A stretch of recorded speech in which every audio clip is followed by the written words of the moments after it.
Hi, welcome to Angel Spinster. My name is Anna Marie. Today I'm going to do a book haul of books that I got in the first part of the year, like the first book haul of the year, said that weird. Also, I'm starting a Substack newsletter called Heroines of Labour, which is just kind of going to hopefully give me a space to sort of talk a bit more about my PhD research and also kind of things that are like adjacent to my PhD research, which is to say it'll focus on kind of like Victorian socialist women, Victorian context in general, the development of socialist feminism in Britain, writings from the like late Victorian period into the early 20th century. So if you have enjoyed like any of the videos I've been making about like Victorian stuff, or just whenever I've talked about my PhD, which I have done a little bit here, then I'd love it if you would check it out. So I will leave a link to it in the description box, but it's just heroinesoflabour.substack.com, I think. So yeah, can't decide if this is like an actually good outfit or if it just like doesn't really work, but I've chosen it. So I picked up a few books as the year has passed, and I did have like this kind of grand plan in January to just read everything that I got, because I picked up like a selection, but they're very small, so I was like I could just try and read literally everything I got in January, but I was just so depressed in January, awful month, like honestly terrible. I did not do that. But I have read like a fair chunk, although I am going to do a January and February wrap up where I will talk more in depth about everything I've read in the past 2 months. So I guess we'll just start with these. So as a little like gift to myself for surviving 2024, specifically because December was literally just appalling, and then obviously January was also kind of appalling, it was rough. I wanted to pick up some of these pamphlets or like short fiction that is published by Strangers Press. You can't really see it. Strangers Press. This one. Oh, it's here. Strangers Press.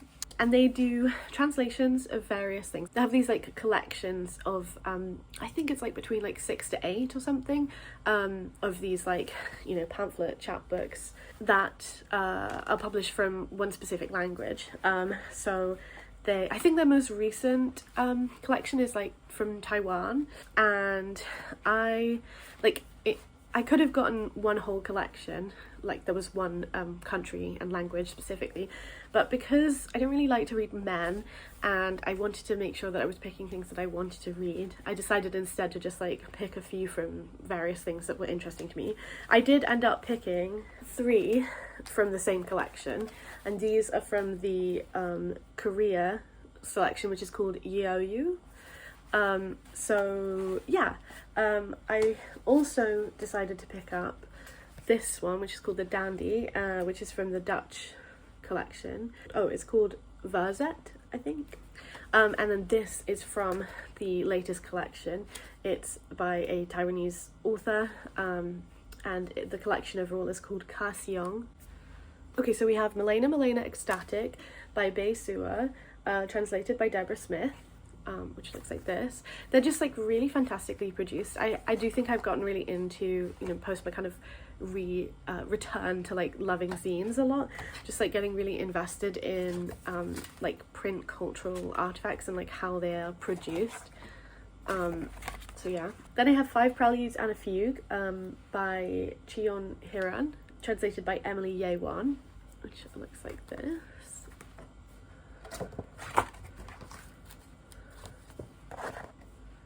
And the collections have themes too, but I can't actually remember what theme this one. Also, I have Kong's Garden by Hwang Jung-yun, translated by John Seung-hee. It's like a really gorgeous like pink purple. I don't know why I did it that way, but there you go. I didn't like this one very much though, unfortunately. Then I, like I said, I got this from the Netherlands collection. I was totally drawn to it because of the title, and also, am I gonna get like flagged if I show this on here? But it's a watermelon.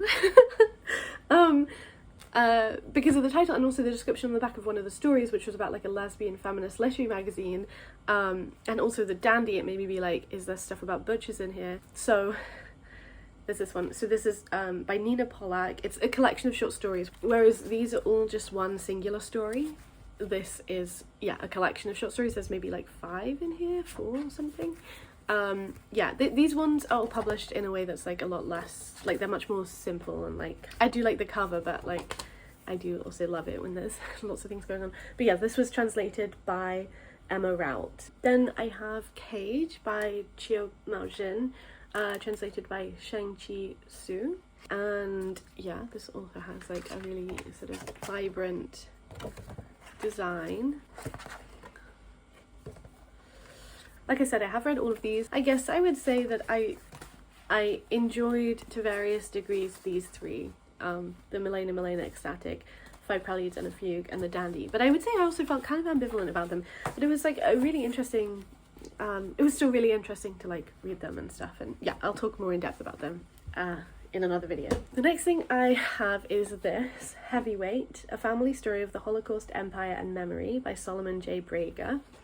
I think like a theme in my reading this year is going to be kind of like Holocaust related stuff. And I saw this, I think on like Sophie Lewis's Twitter or something. She was like talking about it and like saying it was really good. And it's like a black and white graphic novel. I haven't got to this yet, but I am hoping to pick it up, I guess, in March. I just think this will be like a really conscientious and like a thoughtful engagement with both family history, Holocaust, like inherited trauma, memory, and also like thinking about what we learn from the past, I guess, that from how people have been describing it. Yeah, that's sort of what I got from it. I was just laughing because it says Solomon J. Brager has a dog named Pony. So next we have 3 books. Well, I suppose I'm kind of counting 2 of them as books and one of them not so much as a book, but like 3 books that I got in Norway. I guess I did get those other kind of more pamphlet-y things from the museum that I talked about going to in the video I did showing books on Mari shelf that are mine. But yeah, like, I don't know, do they count? I don't really, it's fine, like whatever. But this I did show in that video, and that's Jewish Life and Culture in Norway, Wergeland's Legacy, which is like edited by Anne Sass. This is like a collection of well, it's kind of a collection of a lot of speeches, to be honest, but it also does have stuff from the exhibit, so there's like pictures and things from, yeah, this is basically kind of like a bound up version of this exhibition that toured Norway, and then also, and obviously was in Norwegian, and then was translated, and then went to America. And I don't know if it toured America, but it was in New York in the American Scandinavian House or something, can't remember what it's called. Yeah, Scandinavian House, New York, 2003. And yeah, it's like, it is really hard to, I would say, to find things about Norwegian Jews that I can read, which is to say that are in English, because I don't yet know Norwegian. So I really am grateful to have found it, and it was also like so cheap considering it's like a hardback book. Like, it really did not cost very much. Yeah, I'm trying not to like review it, I guess, because I did read this in full, so I will be talking about it later. So I'll just like leave it there. But it was like an interesting kind of collection of documents. I also visited Oslo's best feminist bookshop, Goldberg og Bosterlokken, which I do plan to make like a TikTok about visiting, but I just haven't got around to it because I'm really just so tired. But I picked this up, which is Olivia by Dorothy Strachey. This has been on my eye for ages. It's like queer, or I'm pretty sure it's queer. And yeah, it's like set in a girls' boarding school, but it's set in a Parisian finishing school, sorry. And she, you know, the girl called Olivia finds herself falling under the spell of her beautiful and charismatic teacher, Mademoiselle Julie. I did also pick up this because it was just kind of crazy. This is A Word in Edwage, Jewish Feminist Response. It's from the 1980s, and it has like a collection of essays and kind of thoughts and stuff from Jewish women in the UK. Like, yeah, during the 1980s there was like some discussions in Spare Rib, this like feminist magazine. They ran some pieces, and then there's like all sorts of kind of discussion about like Jewish women's access to the media, and they're like feeling like they're being misrepresented, or they're like not able to express their voices. And some of the contentious issues were around like Zionism, anti-Zionism, and stuff like that. So it was really like interesting to see this, especially because some of it feels just like so prescient. Then I have 2 books that I kind of probably shouldn't, but I did pick up from the Republic of Consciousness Prize longlist in the UK, which got announced this month. Yeah, like I am interested in other books on the long list, it does sound like quite a lot of them maybe have sexual violence in, and also maybe the one that I did end up picking up might do also, but it sounded really interesting, so I still went for it. So I am like keeping my eye out for other people's reviews on stuff that's on the long list, and I do think I'll maybe respond more to when the shortlist is announced, and we'll see how I feel about the stuff on there. But in the meantime, this was a book that even if it doesn't get shortlisted, like I was like, oh, I have to read that, and that's Mother Naked by Glenn James Brown, which is set in Durham in 1434, and it's just like about the performer Mother Naked who stayed in the cathedral and did a performance and stuff. That was a terrible description, but I just like, yeah, like it looks excellent. It's pretty short too, and I'm hoping to read this in like maybe March for sure. And it would be great to read before the shortlist is announced, or like before the winner at least is announced, you know. And then the other one I picked up, partially also because I am doing this like French reading theme for this year, and this is a book translated from French, and that's Selina by Catherine Axelrad, translated by Philip Terry. This is about, I think, like a like maidservant to Victor Hugo, and obviously like she's the main character. And yeah, I don't know, it just like seemed interesting. Like I was having a hard time and I just made some decisions, you know. But it's also really short, and again, like it would be great to get to this soon, especially because it would be interesting if it does get shortlisted. Or yeah, those are the books that I have here. I do actually have, I think, 3 books coming, but I don't know when they'll show up. It could be today. They are supposed to be coming out today, but I've had such awful luck with like packages recently. Those are books that I bought when basically Handheld Press has closed and it sold its books to be remaindered, and so I got these all less than half price. Yeah, the reason I ended up doing it is because I missed out on the like Handheld Press last sale, and they didn't have, or like when I went to look, they didn't have the ones that I wanted to get, but then when they remaindered their stock, they did. At least not one of the ones I wanted, but 2 of the ones I wanted they did have, and then I picked up a third because I was like, okay, may as well. But yeah, I will show those if they arrive in time before I upload this.